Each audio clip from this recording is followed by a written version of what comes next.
inclusión y responsabilidad en el social, en el desarrollo científico y tecnológico, ¿sí? Primero que nada, como ustedes ya ven en su actividad, en este apartado es bien importante porque vamos a tomar dos tópicos bien interesantes, que es el desarrollo sostenible y el desarrollo sustentable. Ese sería como quien dice nuestro material teórico para analizar la situación de cómo afecta el individuo los avances tecnológicos, la ciencia, hasta qué punto la filosofía puede competir con la ciencia, ¿no? Hasta qué punto la moral y la ética tienen una implicación científica también, ¿no? O tienen un lugar dentro de los quehaceres de la ciencia. En este caso, tenemos primero que nada, como ustedes vieron en su actividad evaluativa, ir viendo cuáles son esos conceptos, ¿no? ¿Qué significa tecnología? ¿Qué significa ciencia? ¿Qué es el conocimiento? ¿Qué diferencia la técnica de la tecnología? ¿Qué es el desarrollo sustentable? ¿Qué es el desarrollo sostenible? Y cómo se puede ir equiparando con nuestra materia. Eso es bien interesante porque pensamos en tecnología y nos viene a la mente luego una computadora, ¿no? O sea, pues eso es la tecnología. Pero no nos ponemos a pensar un poquito más atrás, qué hay más detrás de la tecnología, más que como su pura practicidad, ¿no? O sea, que cómo nos vamos envolviendo, ¿sí? En esta red tecnológica y muchas veces no reflexionamos qué estamos haciendo con el medio ambiente, qué es lo que estamos haciendo con nuestra vida íntima, qué estamos haciendo con los demás, ¿no? Con nuestras relaciones afectivas, qué estamos haciendo con el desarrollo humano dentro de la tecnología. Decimos que una acción del individuo o persona para transformar la naturaleza en algo que sea útil. Eso es la tecnología, ¿no? Finalmente. Por ejemplo, el actuar de un carpintero, su técnica o arte, según lo que dice Aristóteles, es transformar un árbol en un mueble, herramienta u ornamento. O sea, la tecnología tiene una relación con la técnica directamente. La técnica proviene del griego tecné y implica un quehacer. En la antigüedad griega se pensaba que no había una división entre la técnica y el arte, ¿no? O sea, una persona que hacía arte es aquella persona que hacía una técnica que transformaba la naturaleza en una forma funcional para el hombre o puramente de contemplación, ¿no? Puede ser que en la antigüedad los seres humanos aprendimos a pintar con pinturas vegetales, con sangre de animal.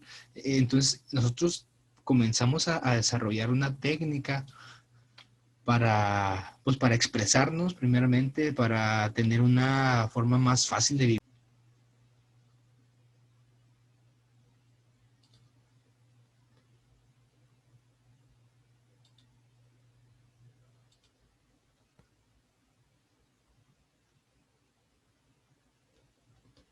Simplemente como les comento, cuando se... Ya volvimos, ¿verdad? Estamos de vuelta, ¿verdad? Ahí disculpen, pero es que acuérdense que mi internet falla mucho y a veces estoy batallando aquí con, me quedé en que dijimos pues que la técnica implica en la tecnología porque la tecnología es la aplicación de una técnica dentro de un sistema, ¿no? De un sistema ya sea computacional en la vida actual o antes cuando los primeros pobladores de América, por ejemplo, comenzaban a utilizar a hacer sus asentamientos y utilizaban armas para cazar y utilizaban ciertos tipos de piedra para cortar las lianas de los árboles, para fabricar utensilios para alimentarse, ¿no? Entonces, desde ese momento nace la técnica y la tecnología se podría entender desde un punto de vista más antropológico, es que el ser humano sistematiza una técnica, ¿no? Lo vuelve un proceso en el cual siempre obtiene un resultado, ¿no? Obtiene un producto, ya sea de la naturaleza o ya sea de la invención, nada más, ¿no? Entonces, la tecnología y la sociedad son hermanables hasta el punto en el que se pueda respetar la libertad individual, la salud física y las condiciones culturales. Esto es bien importante porque cuando nos ponemos a pensar en la tecnología y cómo es que afecta a la sociedad, quiere decir que estamos implícitos en este mundo de la tecnología, ¿sí? y que son parte de, porque la tecnología es una sirvienta, ¿no? Así como lo es la filosofía en su momento también, son sirvientas que nos ayudan a tener una mejor vida. Claro, que vemos en el mundo real y vemos en la división de las clases sociales y vemos las problemáticas del medio ambiente y sabemos que no siempre la tecnología va a ser completamente beneficiosa para todos, ¿no? E incluso no todas las personas podemos tener acceso a un internet de calidad, por ejemplo, o podemos tener todas las facilidades que se presta en un aparato como el smartphone que ven ahí en pantalla, ¿no? Que ustedes tengan ahí todo su vida, ¿sí? Toda la vida implícita en el celular. Entonces, aspectos integrales del ser humano siempre van a estar involucrados con la tecnología y la ciencia, ¿no? Siempre van a estar ahí. Ahora, es labor de la filosofía entender esta parte, ¿no? Y saber relacionarla con cómo son nuestros hábitos y costumbres, cómo preservamos nuestra identidad, con cómo cuidamos de nosotros, ¿no? Como vemos, retomando un poco el tema que vimos anteriormente, cómo cuidamos de nosotros y de los demás, y cómo vamos a tener un desarrollo humano más pleno cuando nosotros sabemos usar la tecnología correctamente, ¿no? Luego, cuando, cuando pensamos que la tecnología implica también un conocimiento, ¿no? O sea, el conocer, es decir, que es un saber también, ¿no? Es un averiguar la naturaleza, cualidades y relaciones de las cosas mediante el ejercicio de las facultades intelectuales. O sea, todo lo que el ser humano hace, todo lo que no es natural en sí, es una aplicación del conocimiento y la técnica misma es una aplicación del conocimiento, ¿no? Entonces, cuando generamos la técnica, cuando descubrimos algo nuevo, generamos nuevas relaciones en nuestro cerebro y esas nuevas relaciones nos generan un conocimiento. Es como cuando ustedes apenas empiezan a meter con una temática o empiezan a realizar una actividad completamente novedosa para ustedes. En ese momento, ustedes están ampliando su conocimiento, ¿no? Y es interesante porque siempre hay una satisfacción en el conocimiento. Eso es muy importante. Constituye el caudal intelectual necesario para poder realizar una determinada actividad. Este bagaje imprescindible se encuentra conformado por experiencias, habilidades, destrezas, las metodologías y los procedimientos especializados, tanto de carácter general como otros complementarios y propios de cada tipo de actividad o rama del saber, ¿no? Y entonces ya el conocimiento, como vemos, es algo muy plural porque podemos nosotros ser completamente... Ah, caray, están rayándome la pantalla, ¿no? ¿Qué pasó ahí? ¿Se puede borrar?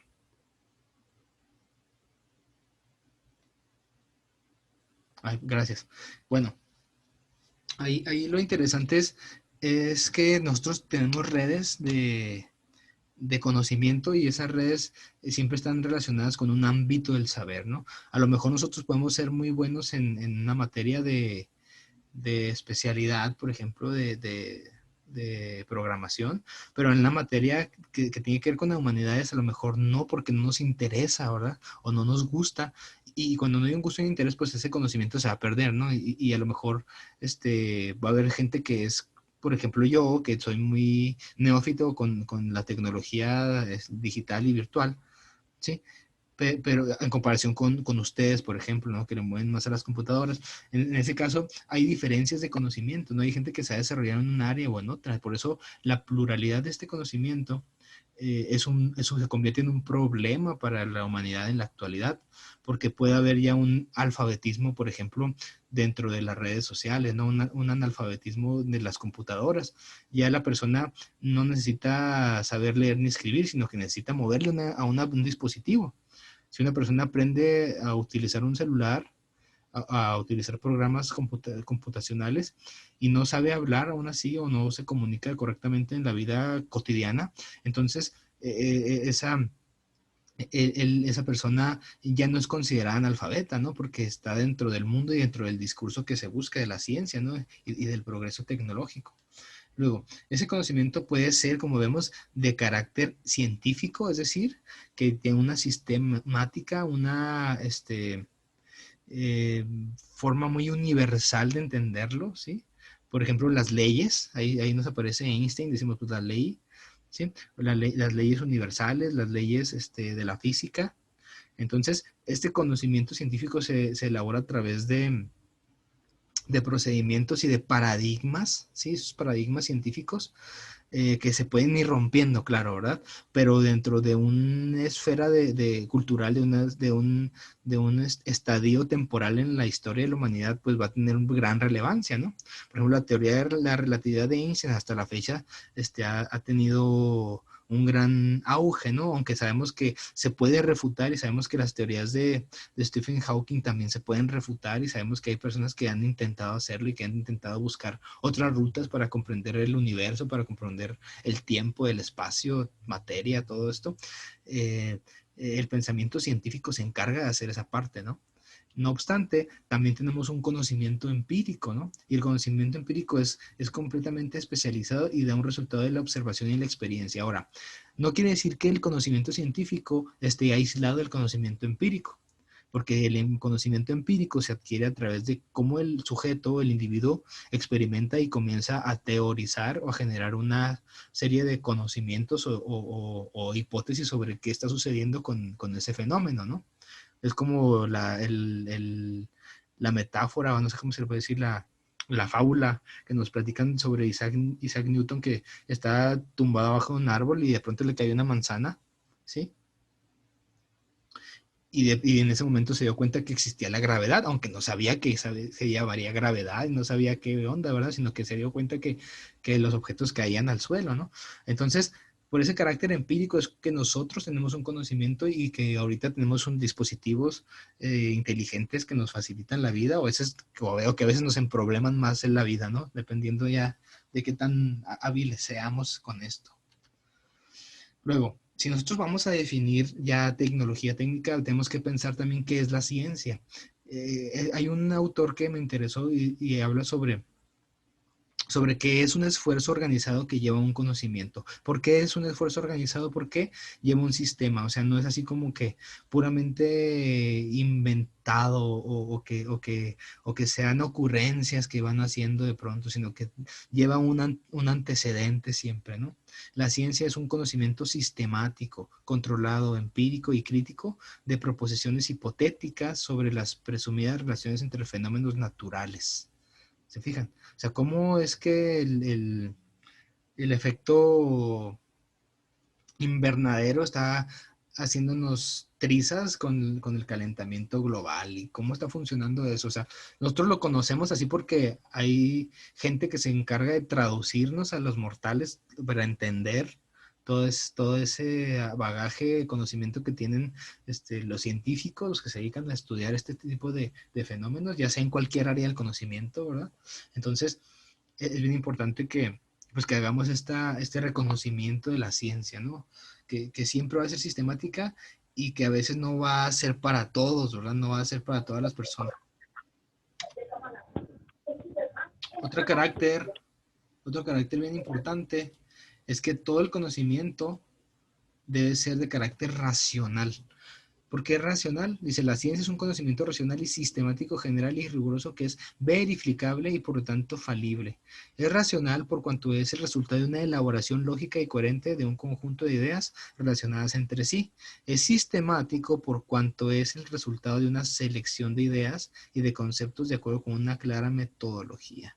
Ok, aquí tiene que implicarse mucho la lógica y la coherencia, ¿no? O sea, si ustedes quieren estudiar un fenómeno social, pues se van a poner a estudiar el fenómeno por medio de una metodología que nos ayude a identificar un fenómeno social, que sería, por ejemplo, la antropología, por ejemplo, un método antropológico para analizar el por qué los jóvenes actualmente no se sienten identificados con su entorno, por ejemplo, ¿no?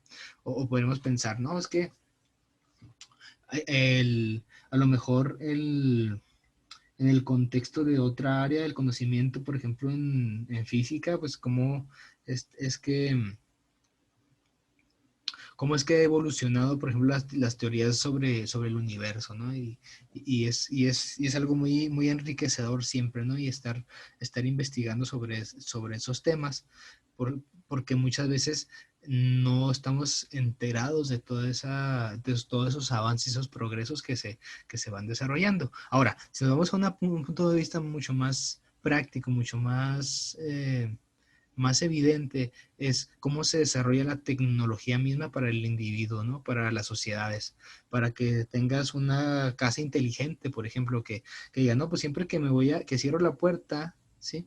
De mi cuarto, todas las luces de los otros cuartos se apagan porque tengo un sensor o porque yo tengo en mi celular una vinculada a la cámara de mi patio, ¿no? Para saber si voy de viaje, si es que alguien se metió a robarme o estar ahí, tener un poco de seguridad, ¿no? Entonces, todo ese tipo de cuestiones tienen que ver con esta racionalidad del para qué, no es nada más el crear inventos o no es nada más el desarrollar tecnología, sino el pensar el para qué nos va a funcionar, ¿sí? Como los relojes inteligentes que están de moda ahorita, ¿no? Que traes todo ahí ya el celular, traes toda tu vida está ahí ya, incluso hasta te miden la presión, te dicen que estás enfermo y todo. Y hasta qué día te vas a morir, yo creo que te dicen, ¿no? Esos están bien padres porque pues, no sé, de algún modo como concentran toda esa información, ¿sí? Luego, el conocimiento es general, porque es general, cuando los sucesos o hechos particulares se pueden englobar en pautas o comportamientos integrales. Esto quiere decir que hay un conocimiento muy general, es decir, que todos los seres vivos son mortales, ¿no? Por ejemplo. O algunos son casi inmortales, ¿no? Si seguimos investigando en especies, en biología, especies ultramarinas o no sé, alguna especie de microbio que digamos, no, pues que este ser vivo es casi inmortal porque tiene cientos de años y no le ha pasado nada, ¿no? Por ejemplo, es verificable ya que las aseveraciones y proposiciones concretas de la ciencia se someten a la observación y a la experimentación las veces que se desea a fin de ratificarlas. Como les digo, todo conocimiento sí, es general, pero por esa misma generalidad puede haber aspectos particulares que lo puedan deslindar de una realidad absoluta, ¿no? De que no tenga que ser exactamente eso la única verdad. La técnica, ¿qué es la técnica? Fuera empleada con el concepto de lo opuesto a la naturaleza para sintetizar el progreso alcanzado por el hombre en el dominio de diversos factores y las habilidades que podemos desarrollar los individuos, ¿no? Incluso pues simplemente cuando el hombre descubre la música, imagínense qué belleza, ¿no? El momento en que el ser humano dice, puedo hacer música, no sé qué es, pero esto es agradable y lo voy a repetir y lo voy a enseñar y voy a incluso a desarrollar teorías y actualmente pues hay cientos de estilos musicales y de géneros, ¿no? Esto es bien, bien importante y nace de la técnica. Es un conocimiento especializado de carácter científico empírico y regido por normas tradicionales o formalizadas que permite llevar a cabo procesos productivos de naturaleza práctica. Esto quiere decir lo que el hombre hace, lo que el hombre fabrica, lo que el hombre produce con las manos y con el ingenio. Ahora, ya visto estos tópicos de cómo es la tecnología, la ciencia, el conocimiento, la técnica, hay que pensar también cómo lo vamos a relacionar con nuestro desarrollo sostenible y sustentable. ¿Qué es? Fíjense, ahí nos está indicando en esa pequeña infografía las diferencias entre el desarrollo sostenible y sustentable. El desarrollo sustentable es incluir procesos para preservar, conservar y proteger los recursos naturales del planeta en beneficio de las generaciones actuales y venideras, ¿sí? No se tienen en cuenta las necesidades culturales, políticas, sociales específicas del ser humano. Esta es como una idea muy genérica. Entonces, cuando nosotros, pues como ciudadanos, por decirlo así, queremos ser sustentables, necesitamos primero ser sostenibles o participar de actividades sostenibles, ¿sí? Porque la sostenibilidad puede potenciar la sustentabilidad. Si no hay una sostenibilidad, no existe la sustentabilidad. Porque la sostenibilidad o lo sostenible es basarse en procesos para tratar de satisfacer necesidades sociales, económicas de la sociedad sin poner en riesgo a las próximas sociedades o próximas generaciones que se van a ir desarrollando. Atiende factores culturales, medioambientales de la generación actual. ¿Esto qué quiere decir? Que es una forma más integral o más amplia de ver este fenómeno, ¿no? Y se puede analizar no nada más desde aspectos del medio ambiente, sino también en aspectos económicos. Sabemos que vivimos una marginalidad, vivimos una diferencia de clase social, vivimos, no sé, un sistema neoliberal en el cual hay gente que tiene mucho dinero y hay gente que no tiene nada, ni tiene calidad de vida, no tiene acceso ni a la educación, que no tiene acceso a una buena alimentación, que no tiene acceso al esparcimiento y a todas esas necesidades, a ese plano de necesidades que el ser humano siempre está buscando y que son importantes para su desarrollo pleno, ¿no? Aquí habla de la economía circular, es uno de los pilares en que se apoya tanto el modelo sustentable como el sostenible y se basa en la reutilización y el aprovechamiento de los residuos. ¿Esto qué quiere decir? Que tanto el plano económico como el plano ambiental van a estar relacionados, ¿no?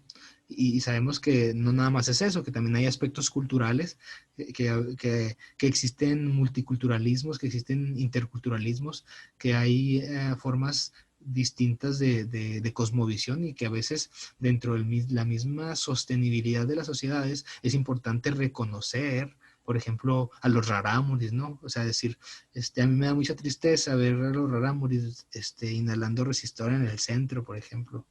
Los ves en el centro de la ciudad de Cuauhtémoc, inhalando resistol y perdidos. ¿Por qué? Porque muchas veces las condiciones de la sociedad no permiten que ellos se integren, que se adapten.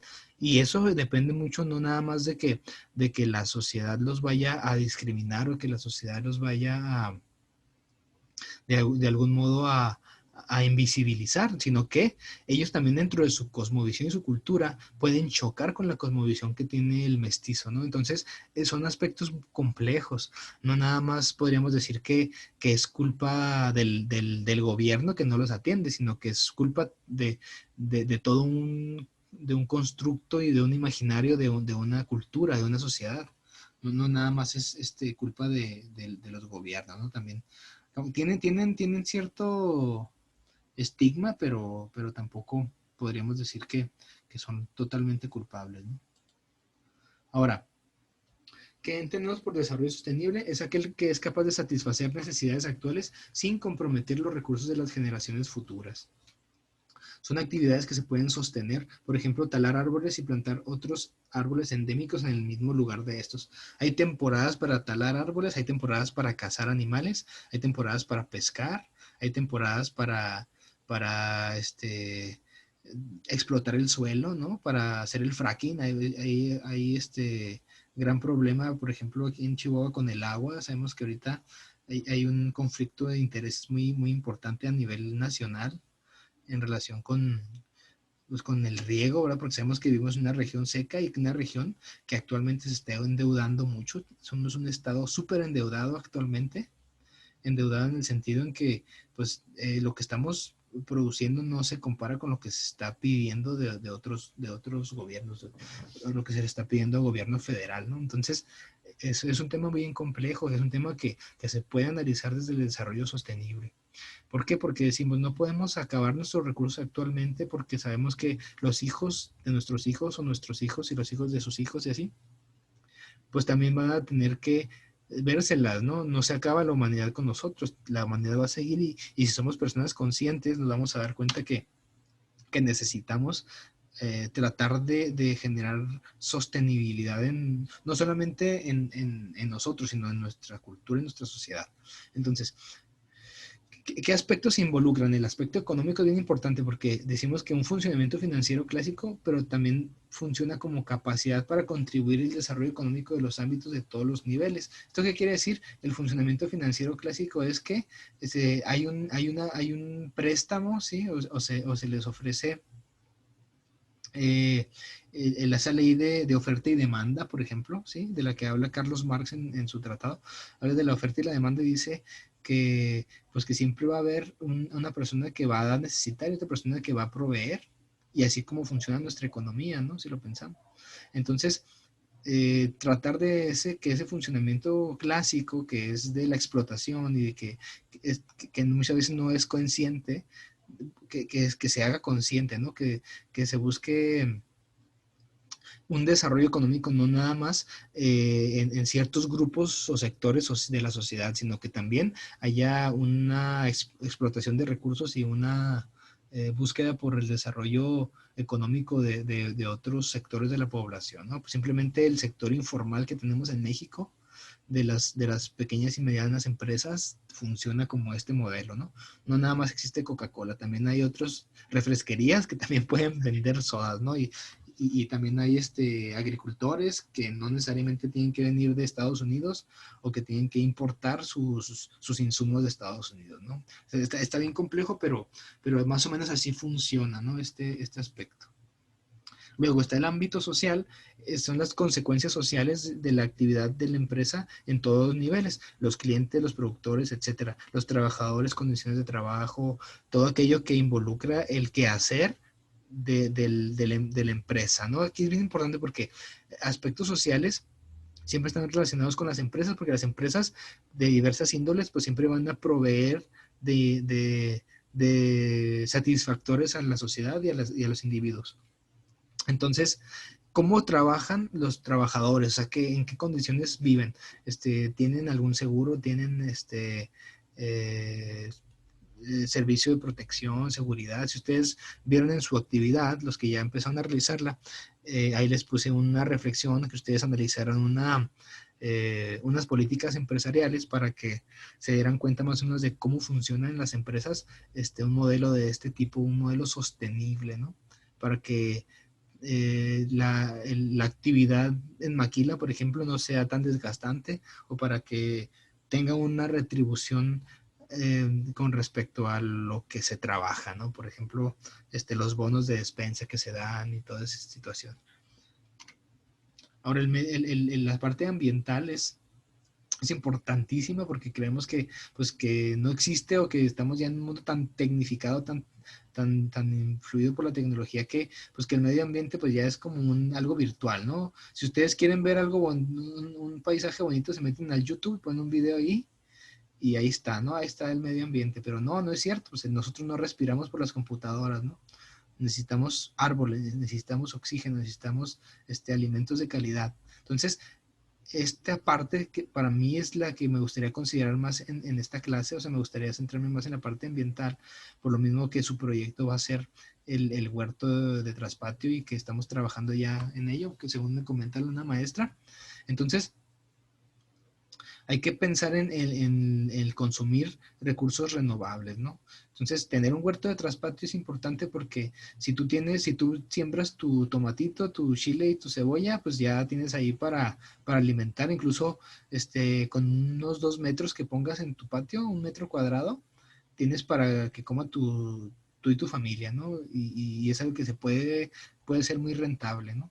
También hay otras cuestiones rentables que puede ser el que tú generes también tu propio abono para las plantas, ¿no? Por medio de la lombriz. Puedes tener una granjita de lombrices así chiquita, hasta en un bote lo haces, ¿no? Y ahí tienes tus lombrices y la tierra que que generan las lombrices, pues es buena para tus plantas y ahí vas generando un círculo, es generando un ecosistema pues que tú vas mismo renovando, ¿no? Y no necesitas explotar otros lugares, sino que lo haces en tu propio hogar. Eso es bien importante también pensarlo. Ahora, desarrollo sustentable consiste en sostener los recursos naturales, niveles de consumo, lograr la sostenibilidad en todos los recursos, o sea, desde el ser humano, físico, recursos naturales, tener un equilibrio entre ambiente y sociedad y economía. Esto es muy importante. Si la sociedad evoluciona, la sociedad busca automóviles más veloces, busca dispositivos más rápidos, pero también tiene que preocuparse por esta parte que es todo lo verde, ¿no?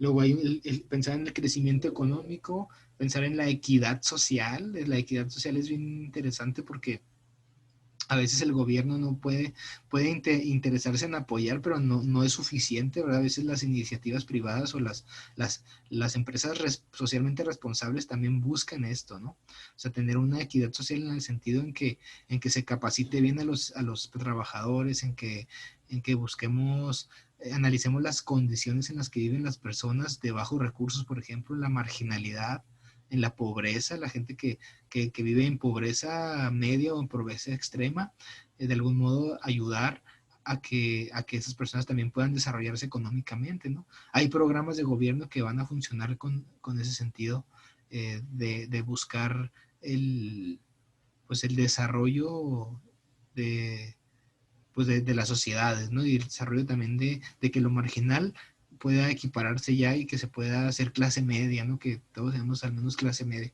Eso sería muy bueno.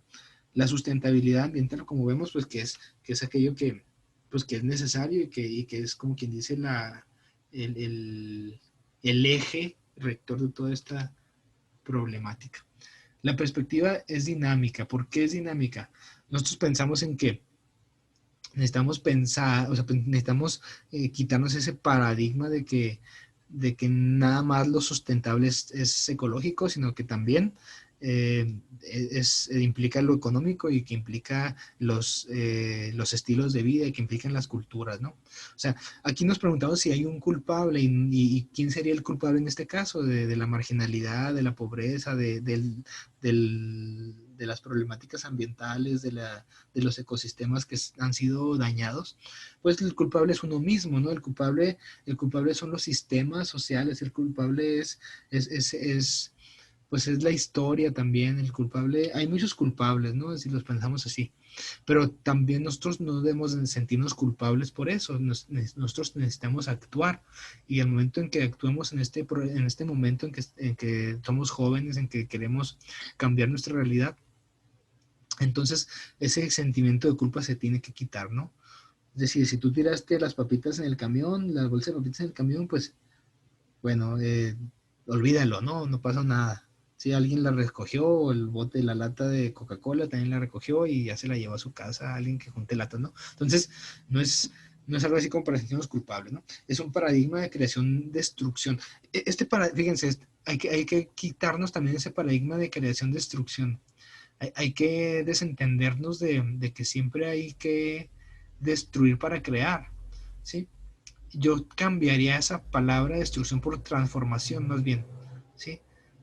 Creación, transformación, porque pues, la destrucción podría quedar en algo muy vago, algo que quede en un terreno árido, ¿no? Y que nos haga sentir mal.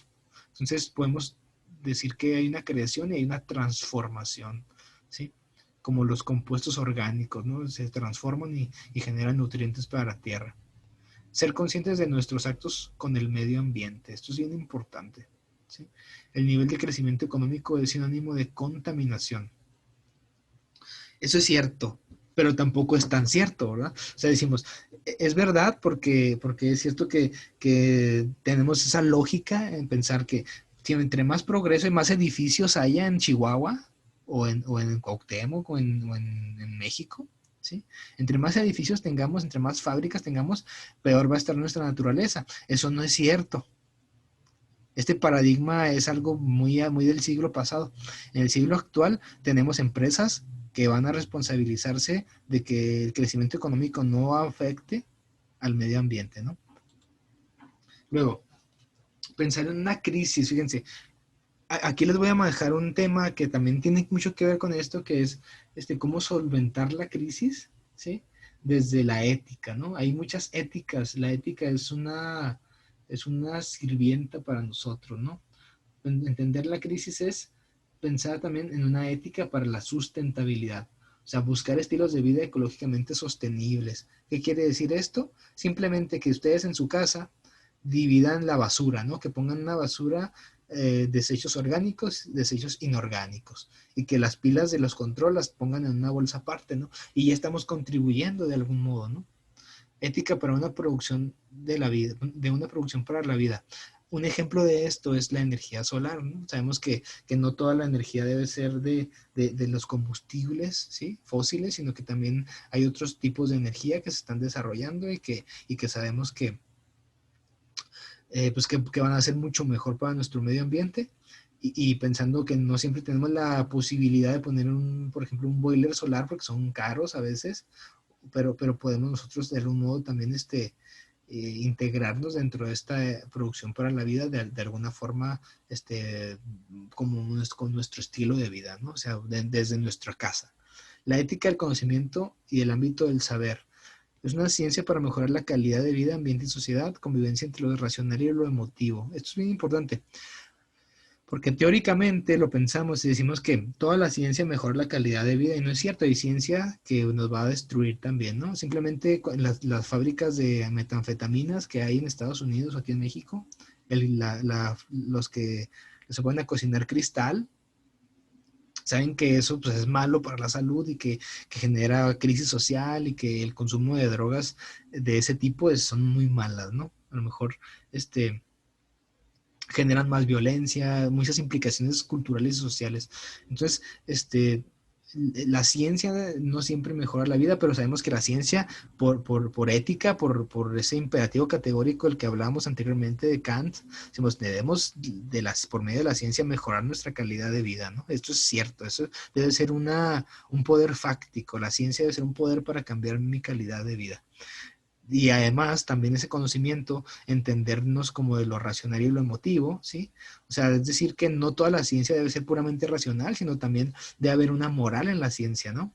Debemos de entender que afectamos nuestro ambiente cuando generamos ciertas prácticas o que las condiciones de trabajo de algunas personas pueden ser muy desfavorables también y pensar desde ese punto de vista que podemos cambiar la realidad de mucha gente si atendemos ese tipo de situaciones.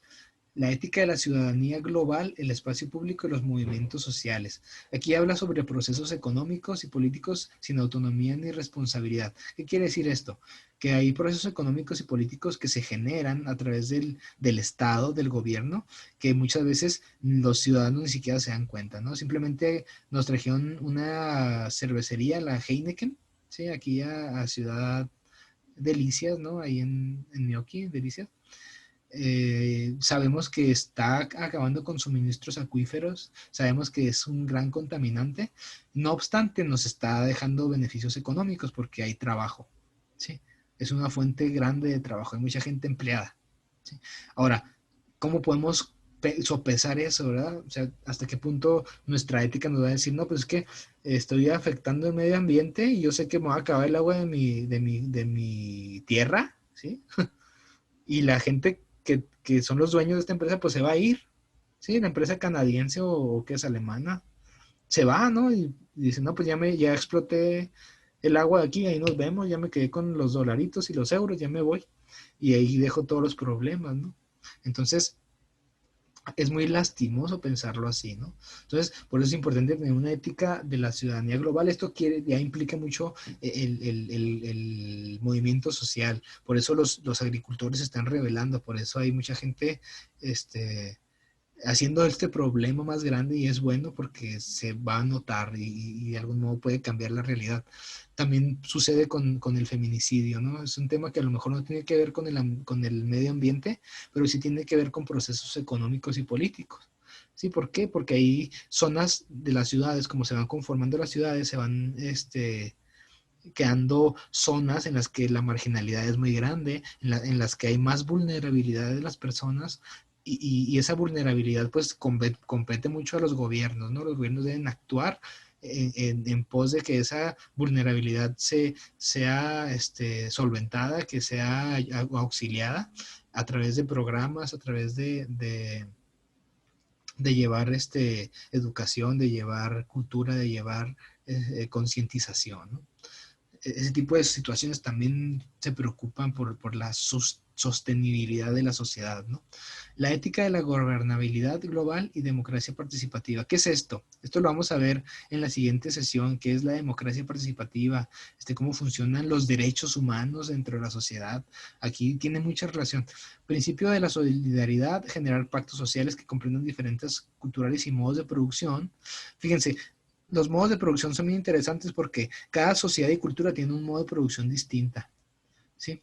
Hay gente que tiene un modo de producción muy precario en el sentido en que no utiliza tecnologías actuales, ¿no? O que se queda nada más incluso en el trueque, ¿no? Hay gente que en el siglo XXI hay comunidades indígenas que todavía practican el trueque, ¿no? Y que ellos, no, pues yo tengo unos marranos, te los voy a cambiar por esos 10 metros de hortaliza que tienen, ¿no? No sé.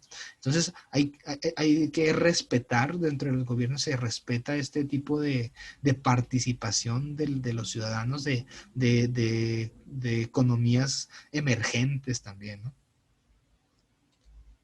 Luego, la ética de los bienes comunes y el bienestar común, esto quiere decir que tenemos que pensar de ser egoístas a tratar de ser recíprocos, ¿no? El egoísmo quiere decir que, pues, todo para mí y yo no doy nada, ¿no? Entonces, esa reciprocidad se persigue en que los bienes naturales son de todos, ¿no? O los bienes culturales también son de todos. Entonces, hay que respetarlos y si no eres parte de esa cultura, pues también tienes que respetarlo, ¿no? Tienes que no generar marginalidad en personas, por ejemplo, que vengan inmigrantes, por ejemplo, ¿no?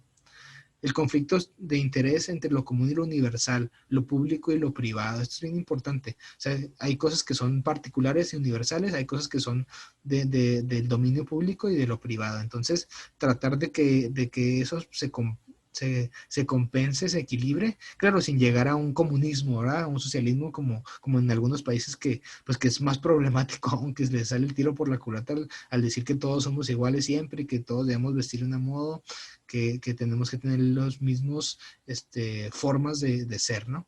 Ahora, la bioética es un tema bien interesante que tiene que ver con esto, ¿sí? Es aquello que estudia pues todas las formas de vida, ¿no?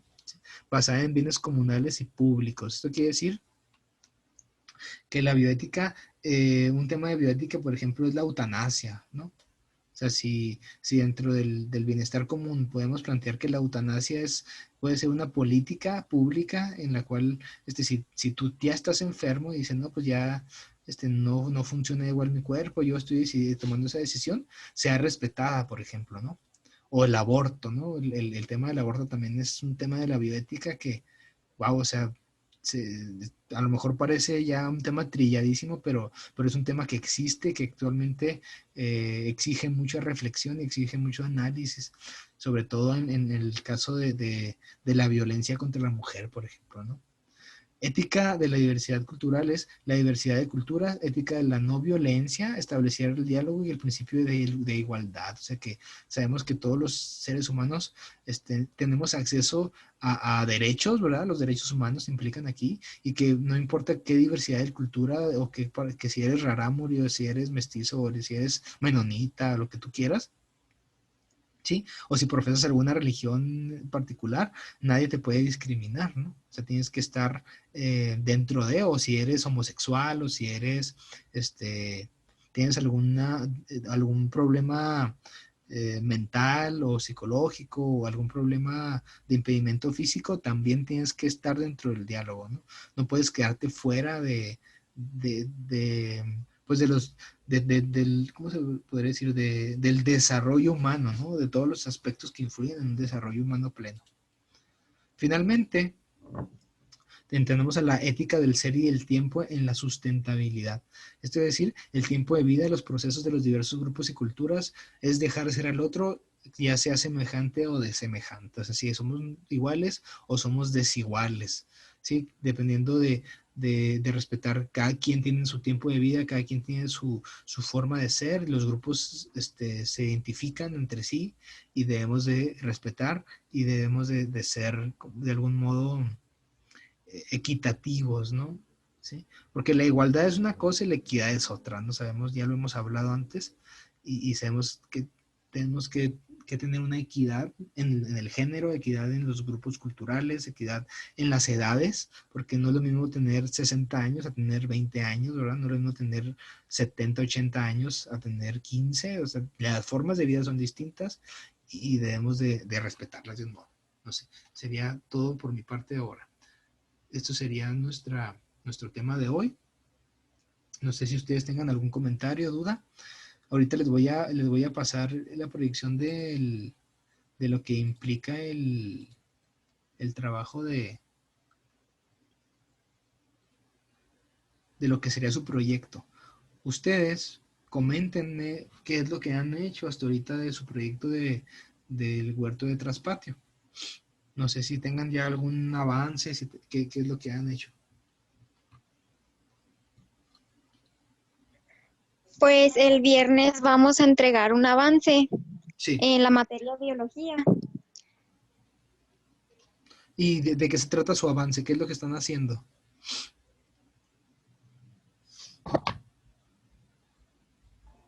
Pues yo en lo personal ya planté ajo ¿Ajo? Ok. y sí, y pues le voy a mostrar a la maestra cómo va.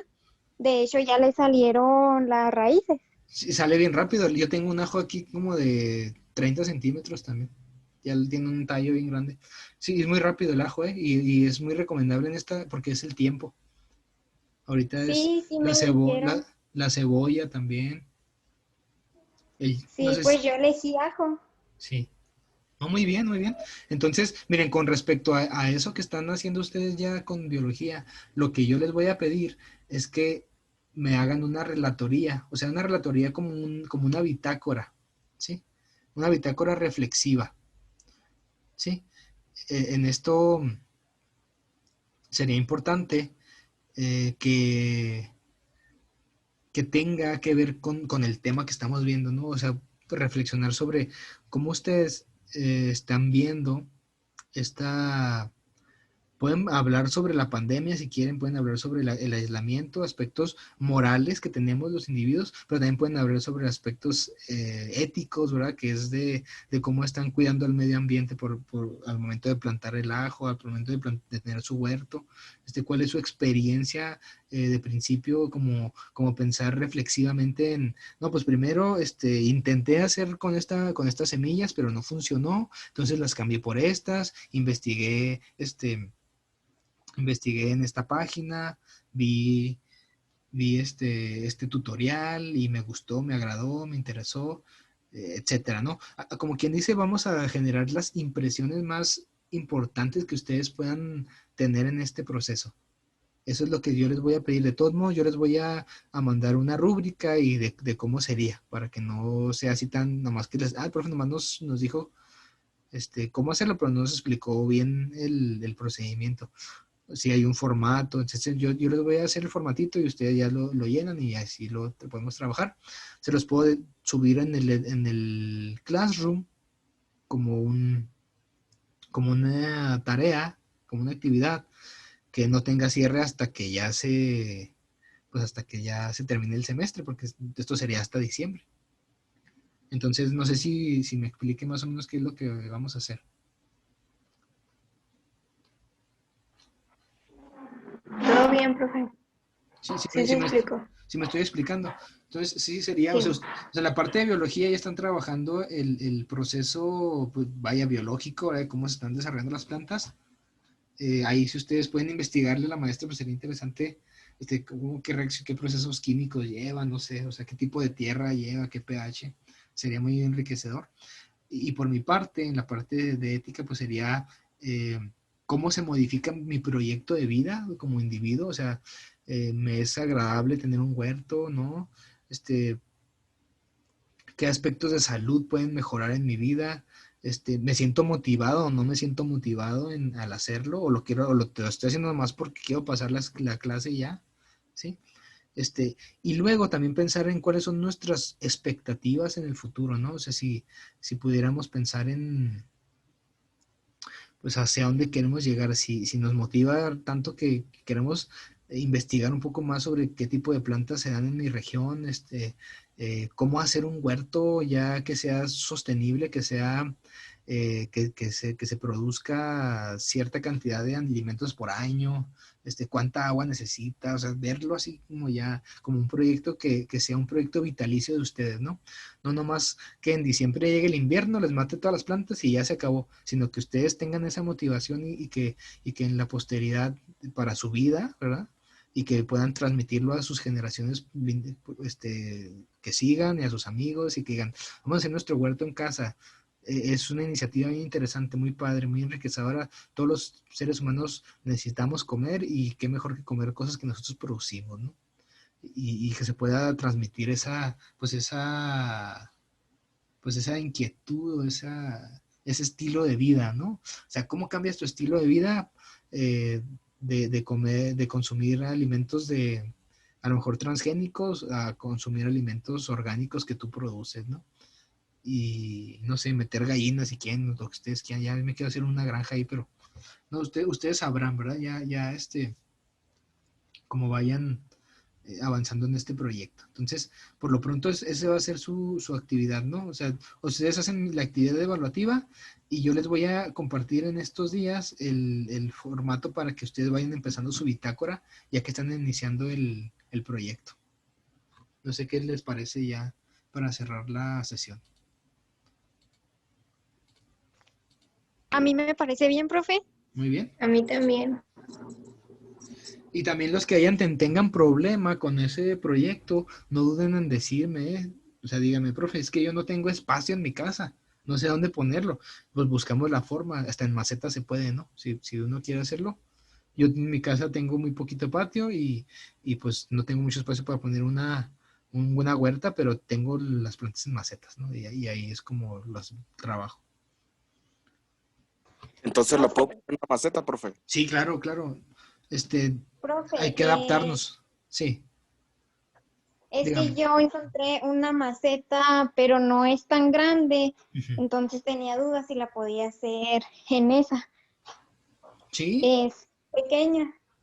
sí, miren, ustedes adáptense a las condiciones que tengan. O sea, la maestra les va a evaluar que ustedes planten algo, ¿no? Y no sé si ella les comentó que tenía que ser de tantos metros o nada. Entonces, la idea no es que, pues vaya, que tengan que invertir, por ejemplo, en que no, pues tengo que hacer un cajón y todo eso. O sea, la idea es que ustedes adapten las cosas que tienen, porque en las mismas casas, si ustedes, hasta en los blogs esos que pueden quedar de una construcción, hasta con, no sé, hasta en botes de plástico, en botellas de plástico se pueden hacer ideas bien padres sobre huertos de pared, por ejemplo, ¿no?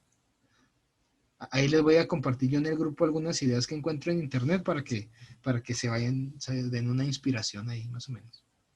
Si a alguno le puede servir. Gracias. Bueno, muchas gracias. Ahí estamos pendientes entonces. Ahí les mando ese formato para que puedan irlo trabajando. Gracias.